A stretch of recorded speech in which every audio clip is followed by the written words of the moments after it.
देखिएगा ये कांच का गिलास है और इस कांच के गिलास की ऊंचाई 10 सेंटीमीटर है और आधार का जो व्यास है वो 5 सेंटीमीटर है। व्यास 5 है तो व्यास का आधा क्या होता है? त्रिज्या। तो 5 का आधा कर दिया, 5/2 त्रिज्या मिल गई। अब ये गिलास क्या है कि दुकानदार अपने ग्राहकों को गन्ने का रस पिलाने के लिए रखता है ना। तो एक जूस बेचने वाला अपने ग्राहकों को दी गई आकृति के गिलास में जूस पिलाता है। बेलनाकार गिलास का आंतरिक व्यास 5 सेंटीमीटर था, परंतु गिलास के निचले तली में एक उभरा हुआ अर्धगोला है। ये आपका उभरा हुआ क्या है? अर्धगोला है, जिससे गिलास की धारिता कम हो जाती है। यदि एक गिलास की ऊंचाई 10 सेंटीमीटर थी तो गिलास की वास्तविक धारिता और उसकी आभासी धारिता ज्ञात कीजिए। यानी कि इसका वास्तविक आयतन ज्ञात करना है।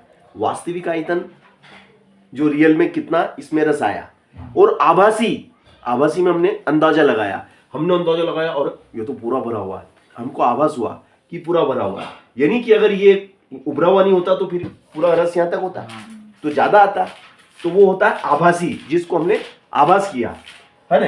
वास्तविक कब मालूम पड़ा? जब हमने पिया, जब वास्तविक में मालूम पड़ा। तो भैया पहले हम आभासी निकालेंगे। क्या निकालेंगे? आभासी आयतन क्या होगा? आयतन धारिता का मतलब क्या होता है? धारिता का मतलब होता है धारण करने की क्षमता। इस गिलास में ये गिलास कितना गन्ने का रस धारण कर सकता है, यानी कि इसमें कितना रस आ सकता है, वो इसकी धारिता कहलाता है। और धारिता का मतलब होता है आयतन। तो V = बेलन का आयतन। बोलो बेलन का आयतन बोलो। आयतन क्या है बेलन का? Very good. Here H। बहुत बढ़िया, अच्छी पढ़ाई। भूल गई?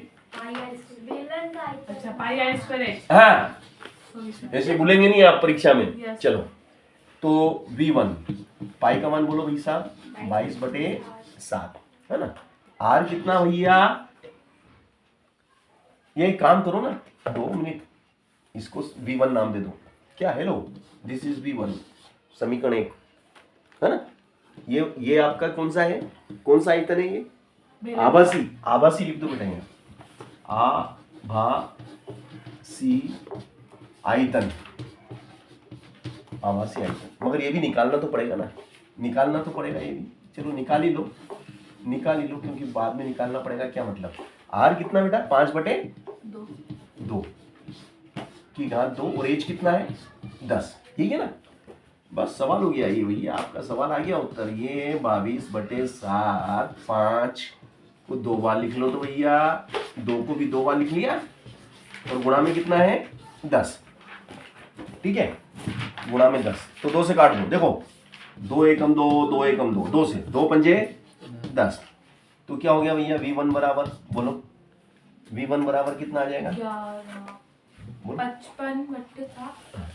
11 गुणित 55 का 25, 25 पंजे 125, और नीचे कितना? 7। तो बोलो V1 कितना हो जाएगा भाई साहब?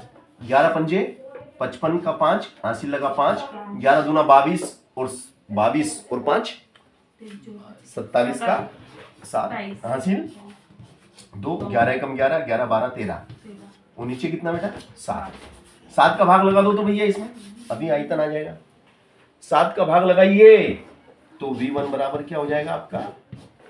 7 एकम 7। कितने बचेंगे? 13 में से 7 गए तो 6 बचेंगे।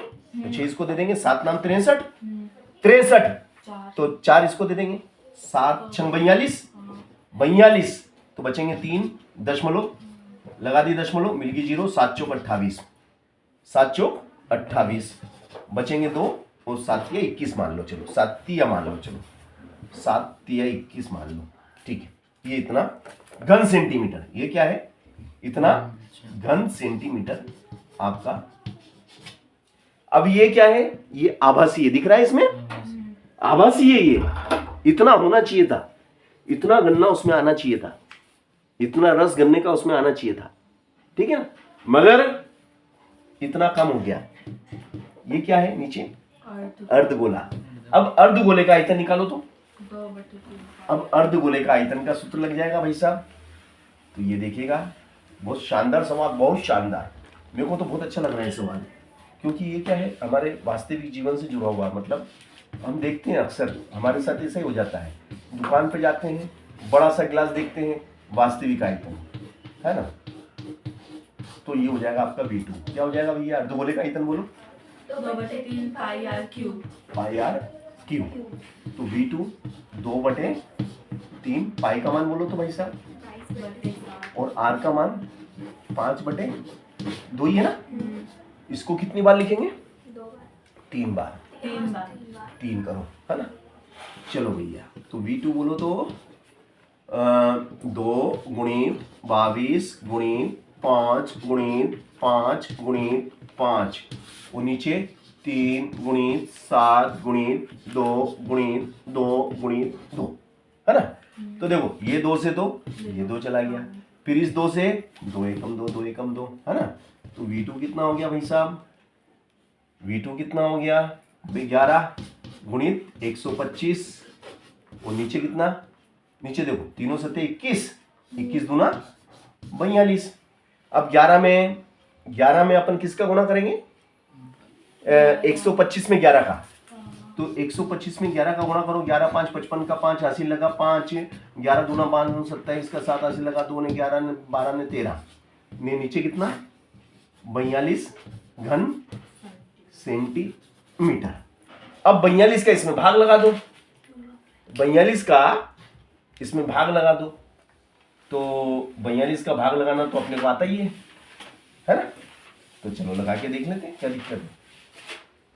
हमने 42 का भाग लगाया 1375 में, तो 4 तिया 12, 4 तिया 12, देखो 3 दूनी 6 और 3 चौक 12। 42 का पारा अगर 3 बार बोलेंगे तो 126 आएंगे, तो मैंने 4 का पारा बोला, 4 तिया 12, उस हिसाब से मैंने 126 लिख दिया। 7 में 6 गया 1, 3 में से 2 गया 1, 1 में से गया 0, ऊपर से उतारा 5। अब 4 दूनी 8, 4 तिया 12 तो ज्यादा हो जाते हैं, 4 दूनी 8, 8, तो देखो 2 दूनी 4 और 2 चौक 8, घटा दो भैया, 1 बचेगा, 11 में से 8 गया 3 बचेगा, पॉइंट मिल गई 0। अब बोलो बेटा 4 का पारा बोलो, 4 सते 28, 7 दूनी 14 का 4, हासिल लगा 1, 7 चौक 28, 7 चौक 28 और 1 29, कितने बचेंगे भैया 6 और 1, है ना, ठीक है। फिर मिल गई 0, फिर कितना आ जाएगा 4 गुना 8, 4 तिया 12, 4 चौक 16, 4 चौक 16, लगभग 4 चौक 16 समझ लो, लगभग इतना आ जाएगा, है ना। कितना आ गया 32, 4 तिया 12, 4 चौक 16 समझो, हाँ ठीक है, इतना आ गया, है ना। अब इसको इसमें से क्या करेंगे हम, इसमें से इसको क्या करेंगे बताओ, घटा देंगे ना कि नहीं घटाएंगे, घटा देंगे,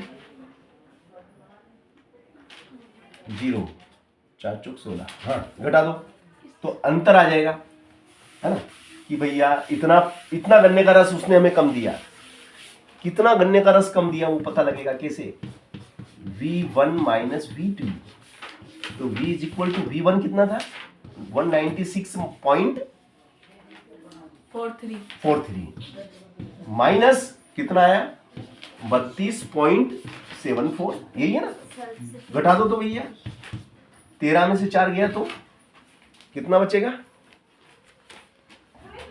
9, और इसने किसको दे दिया, 13 में से 7 गया तो 6 पॉइंट, इसने किसको दे दिया तो 5 में से 2 गया तो 3, है ना, और 6 और 1 इतना घन सेंटीमीटर, उत्तर आ गया भैया, देख लो मिला लो तुम, 163.69, देखो 163.दशमलव के बाद में थोड़ा बहुत चलेगा ऊपर नीचे, है ना, कोई दिक्कत नहीं, है ना।